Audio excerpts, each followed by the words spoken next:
Welcome back. This channel exists because of your support. Subscribe, hit like, and share your thoughts in the comments. Now let's get into the story. You know that moment when your entire world shifts in 30 seconds? When someone you trusted hurls their wedding ring at your chest and storms out like your marriage was just an obstacle in their evening plans.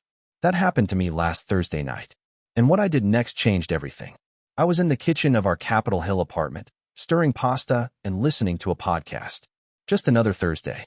I expected Claire home around 7 from her marketing job downtown for a quiet evening together. The door slammed open at 7:12. I turned off the burner. Claire stood there, briefcase dropped on the floor. Still in her work clothes, navy blazer, white blouse. But her face was flushed, jaw set. "Hey," I said. "Rough day." She didn't answer, just kicked off her heels and walked to the bedroom. I followed. She was pacing, yanking off jewelry, and throwing it on the dresser. "Claire, what's going on?" She spun around. "We need to have a serious conversation." "Okay. About what?" "About the fact that I'm 27 and I feel like I'm living the life of someone 40. I wake up every day and do the same things. Same commute, same office, same everything. I'm suffocating, Andrew." "Is this about work?" I asked. "It's about everything. About being married at 23 and never getting to be young. My friends are traveling, having adventures, living real lives. I'm here playing house. Playing house. We've been married for years. This is our life." "No, this is your life. Your routine, your schedule. I never got to figure out who I am." "What are you saying exactly?" She stopped pacing. "I'm saying I need to remember what it feels like to be spontaneous. To be wanted, not just there. You are wanted. I want you here. You want the version that makes dinner and asks how your day was. Not the real me." She walked past me to the living room and grabbed her purse from where she'd dropped it at the entrance. "I'm going out tonight. With Bridget and friends. I'm not asking permission. I'm telling you." "Where are you going?" Her eyes flashed. "See, you need to know my every move." "I'm making conversation, Claire." "Out. To a club." "Yes, I'll drink." "Yes, I'll be home late." "And no, I don't want to hear how irresponsible that is." "I wasn't going to say that." "You were thinking it. Always keeping tabs, always making sure I'm being a good little wife. Do you know what it's like when people ask about my husband? Like I don't exist separately? That's what marriage is. We're a unit. Maybe I don't want to be a unit." Her fingers went to the wedding ring. "Maybe I want to be Claire again." My stomach dropped. "Don't do that." "Why not?" She twisted it. "It's just a symbol of everything I'm complaining about." "Claire." The ring came off. She held it up between us, and in that moment, I saw something in her eyes I'd never seen before. Something cold and determined and cruel. "This ring represents 4 years of me disappearing into someone else's life," she said. Then she threw it. It hit my chest hard enough that I felt it through my shirt. I caught it reflexively as it bounced off, the metal warm from her skin. The sound of it hitting my palm was the loudest thing in the room. "I'm going out," she announced, already heading for the door. "I'm going to spend one night being who I actually am, not who you need me to be. Don't wait up." I looked down at the ring in my hand, then back at her. "If you walk out right now, we're going to have a real problem." She smiled. It was the ugliest smile I'd ever seen on her face. "Good. Maybe it's time we did." The door slammed hard enough to rattle the picture frames on the wall. I heard her footsteps running down the hallway, then silence. I stood there holding that wedding ring, feeling something inside me go completely cold. Not hot with anger, not desperate with fear, just cold, clear, focused. She thought she was teaching me a lesson. She thought she'd go out, have her fun, make her point, come home to find me apologetic and ready to negotiate. She had no idea what she'd just set in motion. I looked at the ring one more time, then walked to the coffee table and set it down carefully. 4 years of marriage, thrown at me like garbage. Like our vows were garbage. Like I was garbage. But as I stood there staring at that ring, I realized something. She was right about one thing. It was time for both of us to remember who we really were. She was about to get a very harsh reminder of exactly what kind of man she'd married. And I was about to show her that some mistakes you don't get to take back. 2 hours passed. I sat in the armchair, thinking, replaying everything.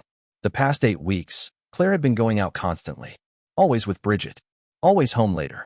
2 weeks ago, stumbling in at 2:30 a.m., drunk and defensive. Last week, deleting texts when I walked in. I told myself it was a phase. Stress. Her 27th birthday, making her feel old. What an idiot. This wasn't spontaneous. She'd been building to this for months. Testing boundaries. Seeing how far she could push. She was about to find out I don't break. I cut ties. At 10:20, I opened my laptop. Searched for divorce attorneys. Found Jonathan Reeves, Summit Law Group. College friend. Family law specialist.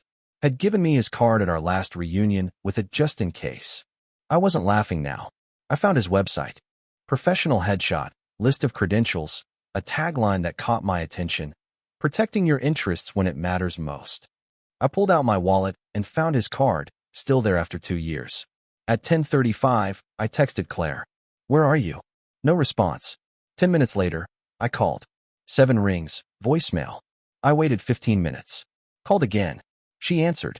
Bass so heavy I felt it through the phone. Music, shouting, chaos. What? Slurred. Where are you? Out. Like I said. What club? She laughed bitterly. Foundation in Belltown with my friends. Why? So you can embarrass me. How much have you had to drink? Not enough to forget throwing that ring. That felt amazing. Most honest thing I've done in months. You should see me. I'm actually having fun. Male voice in background. Claire, come dance. She giggled.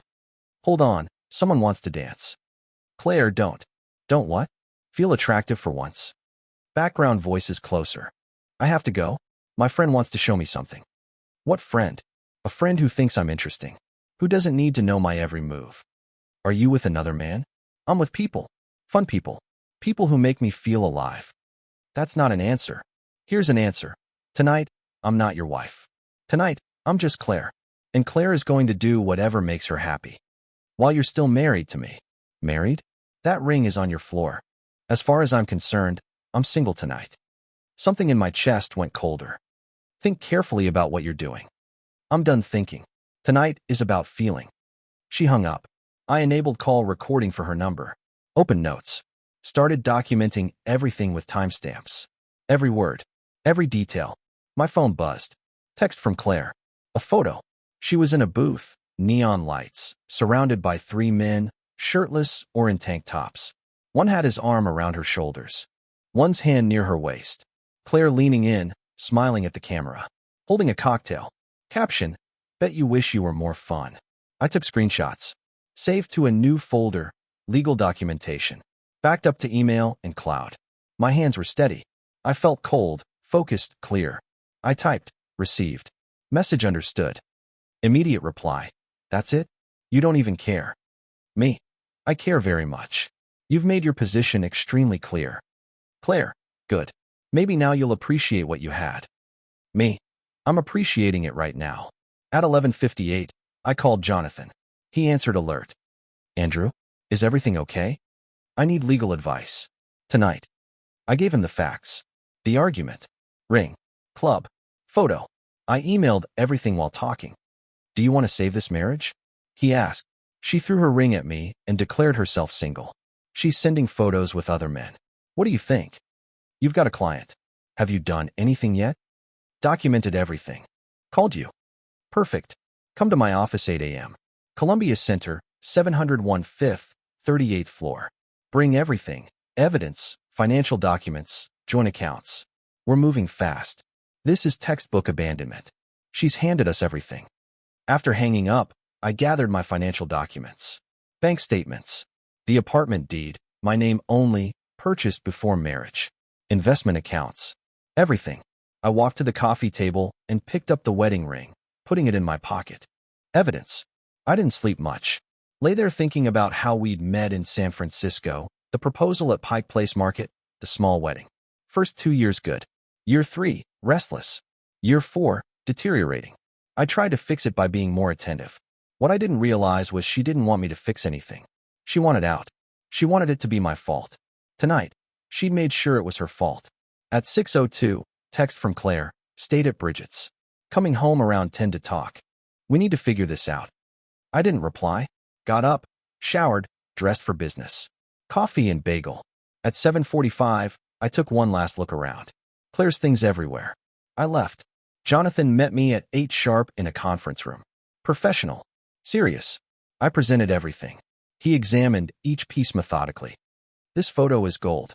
Timestamp, location, her intent. She sent it voluntarily? With a caption. She handed you everything. Text where she declares herself single while married.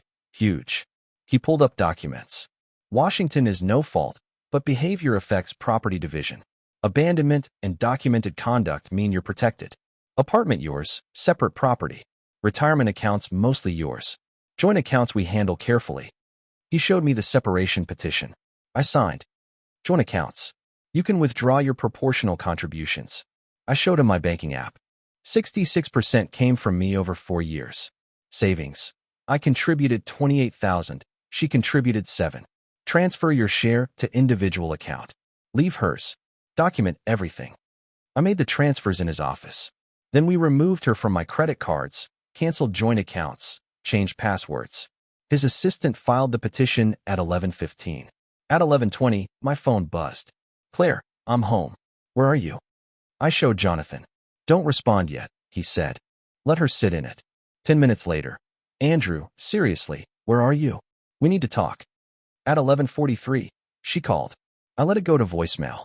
The transcription appeared moments later. This is ridiculous. I'm trying to have an adult conversation and you're playing games. Call me back. Jonathan smiled slightly. She's panicking. Good. When you respond, keep it simple and direct. Tell her you're with an attorney and she should retain counsel. Nothing more. At 11:20, I texted, I'm meeting with my attorney.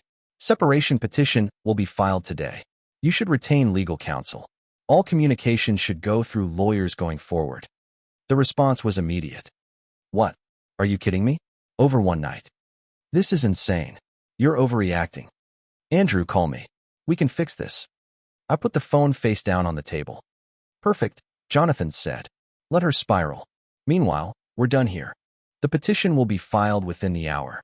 She'll be served Monday morning at her workplace. That's standard procedure. Don't let her convince you it's harassment. You go home. If she's there, you tell her you need space and she should stay with a friend or family. The apartment is legally yours. If she refuses to leave, we file for temporary orders immediately. If she does leave, you change the locks tomorrow. And if she wants to talk, you refer her to me. No discussions about the relationship, reconciliation, or feelings. This is legal now, not emotional. Understand? I understood. I drove home at 12:15. Claire's car was already in the building garage. As I rode the elevator up, I could hear her voice from the hallway. She was on the phone, sounding agitated. I unlocked the door and walked in. She was pacing in the living room, phone to her ear. She was still wearing last night's work clothes, her hair a mess, her makeup smeared. When she saw me, she said into the phone, he just walked in. I'll call you back, Bridget. She hung up and turned on me. Where the hell have you been? I've been calling you for hours. I told you. Meeting with my attorney. Her face went pale. Attorney? Are you serious? You actually hired a lawyer because I went out for one night? You threw your wedding ring at me, declared yourself single, sent me photos with other men, and told me you were done being married. What did you think would happen? I was upset. I was making a point. You made it very clearly. I took the message seriously. The message was that I need more freedom in this relationship, not that I want a divorce. Actually, the message was that you wanted to be single. So I'm helping you achieve that goal. She spotted the folders I brought home, grabbed the papers off the counter. Her hands shook as she read. Petition for legal separation? You actually filed? It'll be official by end of business today. Her face crumpled. You can't be serious. This is punishment, not a solution. This is consequences. You wanted to test how far you could push me. You found out. Test? I wasn't testing anything. I was trying to make you understand how I feel. By sitting with other men and declaring yourself single? That's communication? I didn't sit on anyone's lap. They were just friends from the club. I have the photo, Claire. I have everything you sent me. I have the recording of our phone call. I have your text messages. All of it. She went very still. Recording? You recorded me? I documented everything. Like any reasonable person would when their spouse abandons them. Abandons? I went out for one night. After throwing your wedding ring at me and declaring the marriage over. Yes, that's legal abandonment. She started crying then. Big, dramatic sobs. Okay, I was wrong. I shouldn't have done any of that. I'm sorry, but we can fix this. We can go to counseling. You didn't want counseling when you were sending me those photos. You wanted me to feel hurt and jealous. Mission accomplished. But I don't reward that behavior. Reward? This is our marriage, not a transaction. You treated it like a transaction when you threw the ring. Now it's legally a transaction. She moved toward me, hands reaching out. Please, please don't do this. I love you. I made a mistake. You made a series of deliberate choices. The photo wasn't an accident. The texts weren't accidents. You knew exactly what you were doing. I was trying to get your attention. You have it. This is what my attention looks like when you betray it. Her voice rose. So what? You're just kicking me out. This is my home too. This apartment is in my name. I owned it before we married. Legally, it's mine. We've lived here for 4 years. And you're welcome to take your belongings. But as of today, you don't live here anymore. Where am I supposed to go? Bridget's. Your sister's. A hotel. That's not my concern. You wanted independence. You've got it. She collapsed onto the couch, still crying. Please, please don't do this. We can work it out. I'll do anything. Anything? Like not throw your wedding ring at me? Like not send photos with other men? Like not declare yourself single? Those ships have sailed. I was drunk. Drunk people don't carefully pose for photos and text them with captions. That takes thought and intention. I walked to the bedroom and closed the door. I could hear her crying, then making phone calls, her voice rising and falling. I stayed in the bedroom, working on my laptop. Not really working, just staying away from her. Around 3 in the afternoon, I heard suitcases. The sound of drawers opening and closing. Multiple trips to and from the car. At 5:45, the apartment went quiet. I waited 15 minutes, then emerged. She was gone. Her keys sat on the kitchen counter. Apartment key, mailbox key, everything. Half her clothes were missing from the closet. The bathroom counter was mostly cleared. She'd taken her laptop, but left most of her other things. There was a note on the counter next to the keys, written on a torn piece of paper. I can't believe you're doing this. When you realize what a mistake this is, don't expect me to forgive you. See, I read it once, then threw it in the trash. Then I changed the apartment door code on the smart lock, reprogrammed it to something only I knew. I texted the building manager, asked him not to allow Claire access without my explicit permission. He replied with a thumbs-up emoji. I walked through the apartment, taking inventory. Most of the furniture was mine, from before the marriage.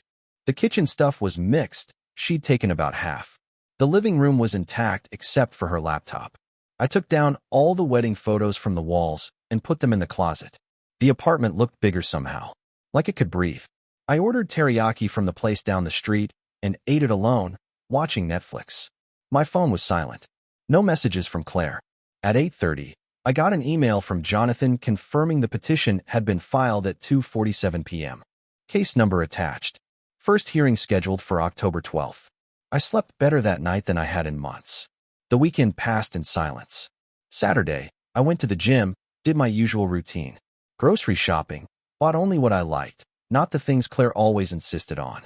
I cleaned the apartment thoroughly and boxed up the remaining items that were clearly hers, stacking them by the door. No contact from Claire all day. Saturday evening, I met my friend Kevin for drinks at Flatstick Pub. He asked about Claire. I gave him the brief version. That's cold, man, he said, shaking his head. You sure you're not overreacting? She threw her wedding ring at me and sent photos with other men. How is divorce an overreaction? He had no answer for that. Sunday morning, I ran around Volunteer Park. Had brunch alone at Oddfellows Cafe. Spent the afternoon organizing my home office. It was September 17th, 3 days since the ring hit my chest. Felt like a lifetime ago. At 4 p.m., a text came from an unknown number. This is Melissa, Claire's sister.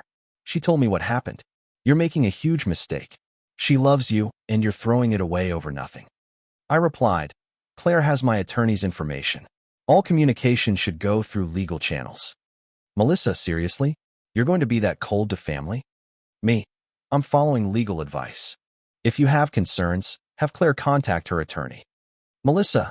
She doesn't have one yet. She can't afford one. Me. That's not my problem. She declared herself single. Single people handle their own legal issues. She didn't respond. Monday morning, I went to work like normal. Team stand-up meeting, code review. the usual rhythm of software development. It was a relief to focus on something concrete, something logical.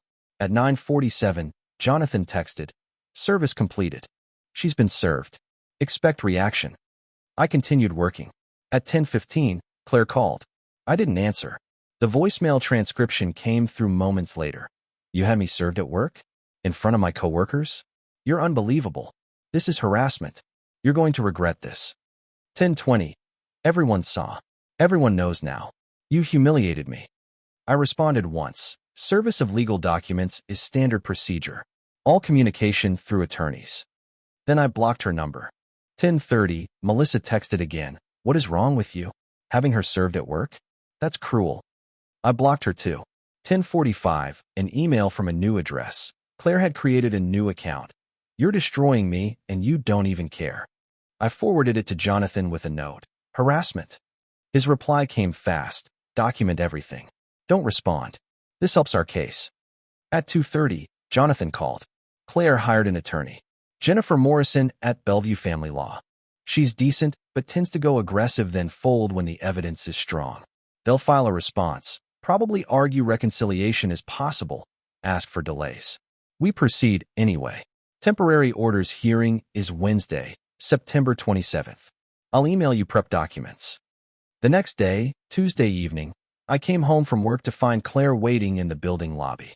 She couldn't get up to the apartment because of the code change. She stood when she saw me.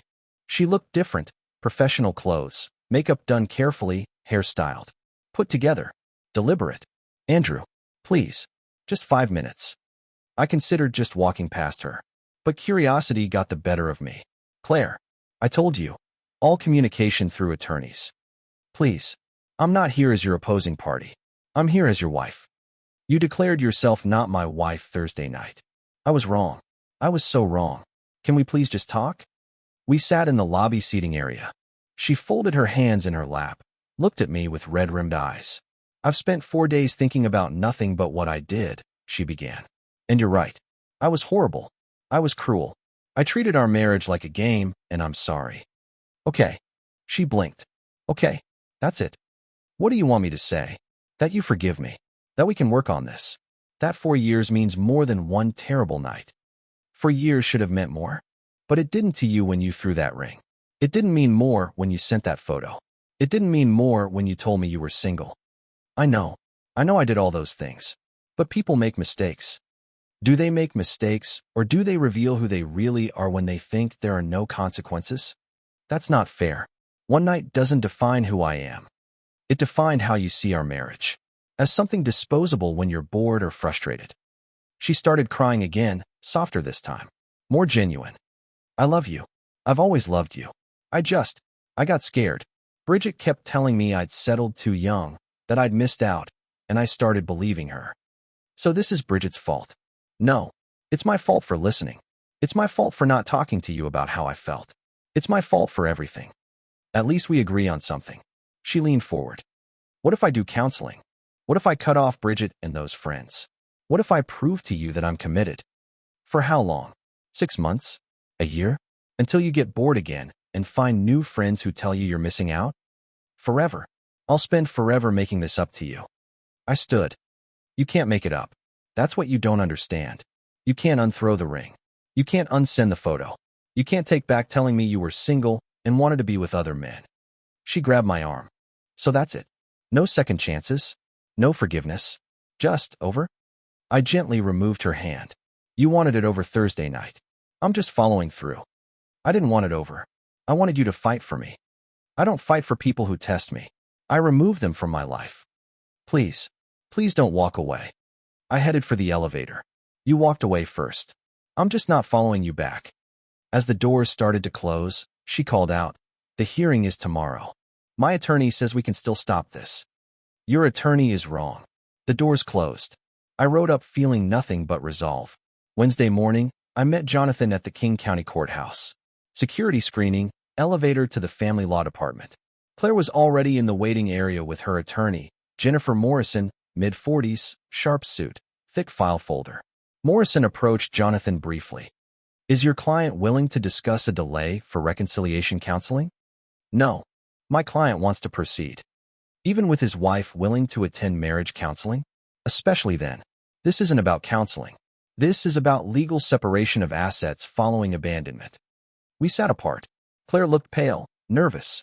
Her eyes were red. The courtroom was formal, serious. Judge Margaret Oster presiding, an older woman with gray hair and sharp eyes. Both parties were called forward. September 27th, nearly 2 weeks since Claire threw the ring. Now we were in court. Morrison went first. Your Honor, this is a case of temporary marital discord being weaponized into unnecessary legal action. Mrs. Brennan had one regrettable evening, and Mr. Brennan immediately filed for separation without any attempt at reconciliation. She's willing to attend counseling, to work on the marriage. She's asking for time to repair what can be saved. Jonathan stood. Your Honor, this is a case of clear abandonment followed by documented evidence of intent to dissolve the marriage. Mrs. Brennan threw her wedding ring at my client, declared herself single, spent the evening in a nightclub with other men, sent photographic evidence of her conduct to my client, and explicitly stated she no longer considered herself married. This isn't temporary discord. This is deliberate abandonment. He submitted the evidence binder. The judge reviewed it in silence. The photos, the texts, the timeline. Her expression stayed neutral but focused. She looked up. Mrs. Brennan, is this photo of you from the evening in question? Claire's voice was barely audible. Yes, Your Honor. And this text message where you state, I'm single tonight. Did you send this? Yes, but I was drunk in. Yes or no, Mrs. Brennan? Yes. Morrison called Claire to testify. She explained that she'd been frustrated, feeling unappreciated. She'd gone out to clear her head and made terrible decisions while intoxicated. She deeply regretted everything. She wanted to save the marriage. She was willing to do counseling, therapy, whatever was necessary. She cried throughout. Jonathan cross-examined. Mrs. Brennan, when you sent this photo to your husband with the caption, bet you wish you were more fun, what were you hoping to accomplish? I wanted him to understand how I felt. By showing him you with other men? I wasn't thinking clearly. But you were thinking clearly enough to compose a text message, take a photo, and send it? Silence. Mrs. Brennan, in your phone call with your husband that evening, you told him you were single tonight, correct? I was upset. That's not what I asked. Did you tell him that? Yes. And did you tell him that you were with real men who knew how to make you feel alive? I don't remember exactly.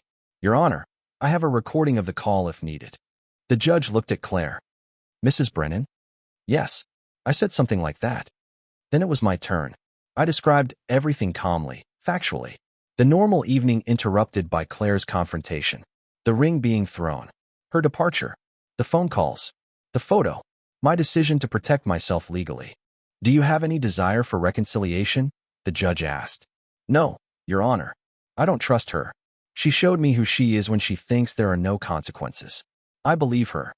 Morrison cross-examined. Mr. Brennan, in 4 years of marriage, had your wife ever behaved this way before? No. So this was an isolated incident.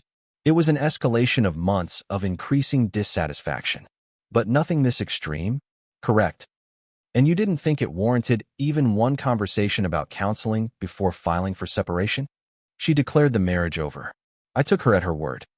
Don't you think you're being somewhat unforgiving? Objection, Jonathan said. Argumentative. Sustained. Ms. Morrison, focus on facts. Morrison tried again.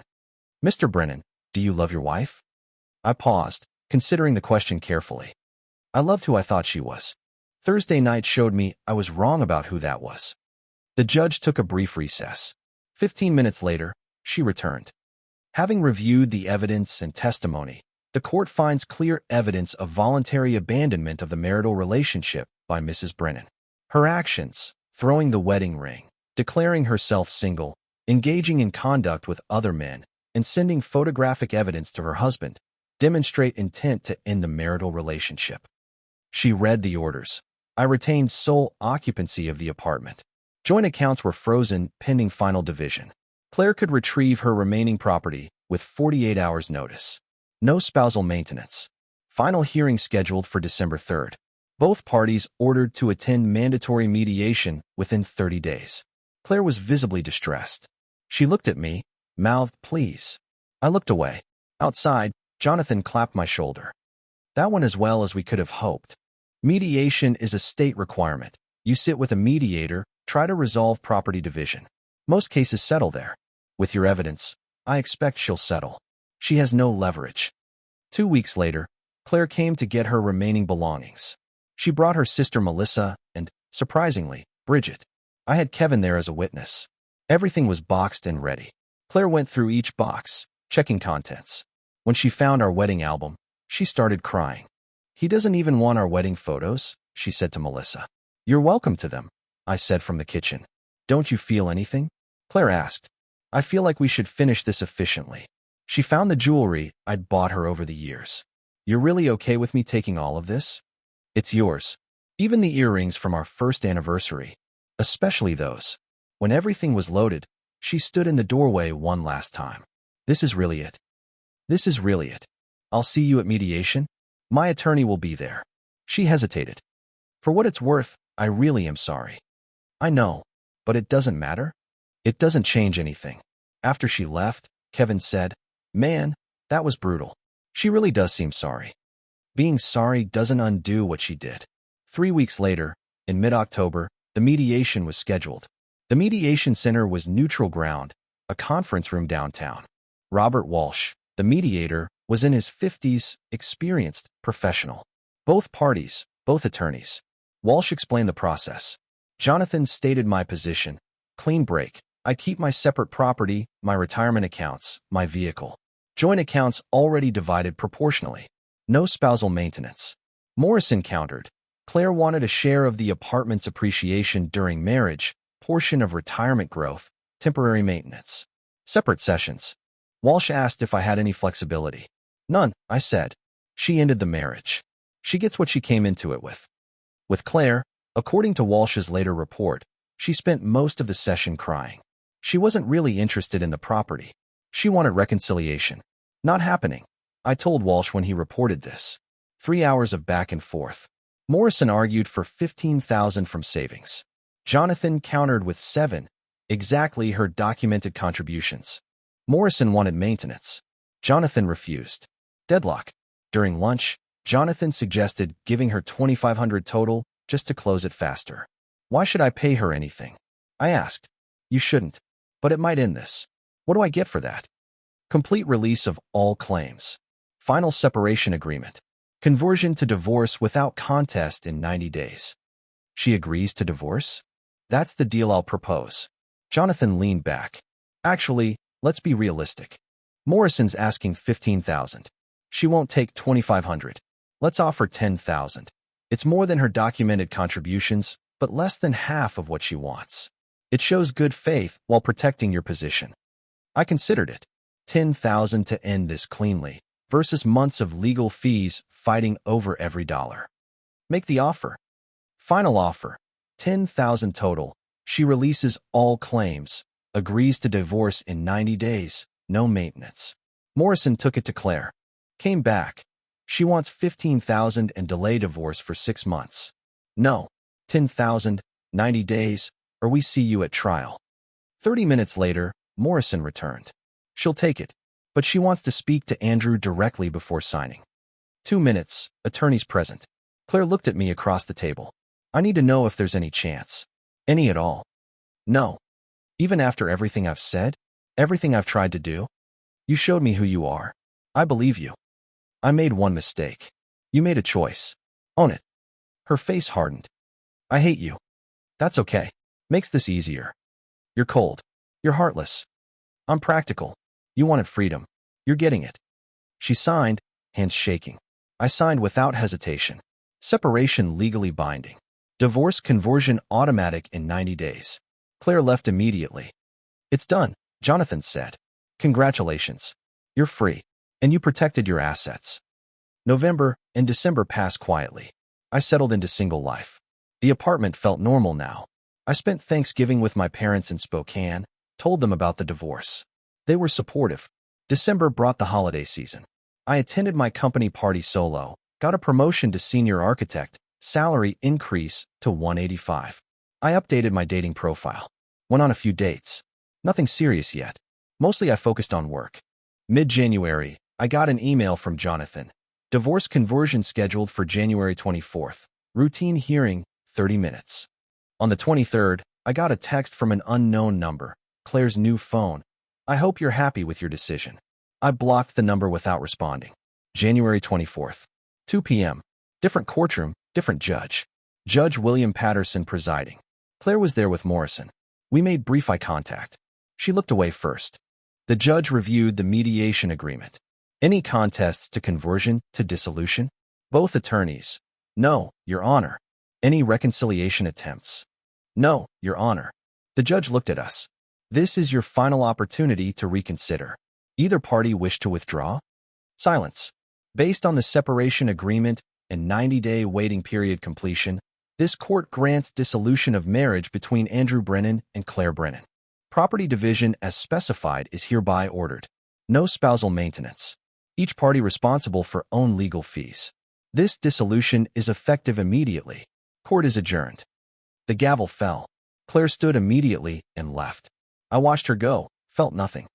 That's it, Jonathan said. You're officially divorced. That was fast. When both parties agree, it's simple. You did good here. Outside, I saw Claire getting into Melissa's car. We made eye contact. Neither of us waved. Neither spoke. Melissa drove away. I texted Kevin. It's official. Drinks tonight? Hell yes. Congratulations? Yeah, congratulations. 4 months later, in May, I ran into Bridget at the Whole Foods on Capitol Hill. Awkward recognition. Andrew. Hi. Bridget. I guess you heard Claire's engaged. I hadn't. Congratulations to her. To some guy she met at a bar. They're happy. Good for her. You don't care? Should I? She looked defensive. I just thought you'd want to know. She's moved on. So have I. Really? You seeing anyone? That's not your business. She was right about you. Cold. If respecting myself is cold, I'll take it. I was dating casually. A woman named Kelly from work. I'd taken a solo trip to Japan in March. The apartment was redecorated. My finances were strong. I was content. People asked sometimes if I regretted it. If I'd been too harsh, too unforgiving. The answer was always the same. I regretted marrying someone who viewed commitment as conditional on getting her way. I regretted not seeing the warning signs earlier. But I didn't regret standing up for myself when she crossed the line. Some people think marriage is about unconditional forgiveness. About working through anything, no matter how destructive. I think marriage is about respect. And once that's gone, everything else is just pretending. She threw away 4 years for one night of feeling desired by strangers. I threw away someone who clearly didn't value what we'd built together. The difference is I can live with my choice. She made her test. She wanted to see if I'd beg, chase, fight for scraps of her attention. Instead, I showed her exactly what happens when you throw away something valuable. Some tests and the game. She learned that lesson too late. Dear listeners, that's our ending. If it resonated, subscribe to support the channel. See you next time.